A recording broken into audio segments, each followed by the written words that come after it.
Good morning. My day is hectic from the early beginning, starting from getting stuck in traffic to the rush of leaving home early in the heart of darkness of dawn. Getting to my destination in Baghdad is the ultimate challenge. Driving through the main highway is high risk.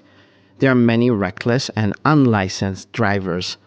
There is neither legal speed limit nor police patrols that regulate speed quite often. The cherry on the cake is the road bumps scattered every 10 inches on the highway. The thing that keeps me sane is the amount of listening I do on my way to work. It keeps me busy and engaged with the speakers talking about various things I'm interested to learn more about. The first station on my way is the gas station. I fill up the tank, firmly secure the gas tank cap, pay gas fee, and then hit the road running. I almost always get up early at about 4:45. I get up early because I like to pray and check my work duties and write down my priorities to achieve in this day. Carpe diem is a Latin aphorism, usually translated to seize the day. I truly believe in this quote and work accordingly. When I arrive close to my work, I drop by a local cafe that opens 24/7. I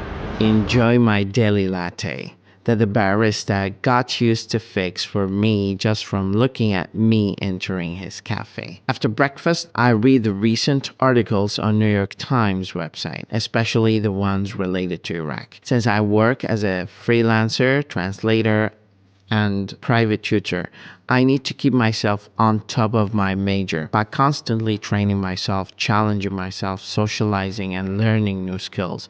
Knowledge is extremely dynamic and needs to be reshaped, reinvigorated, and updated with new sources. Driving in the early morning is a bliss.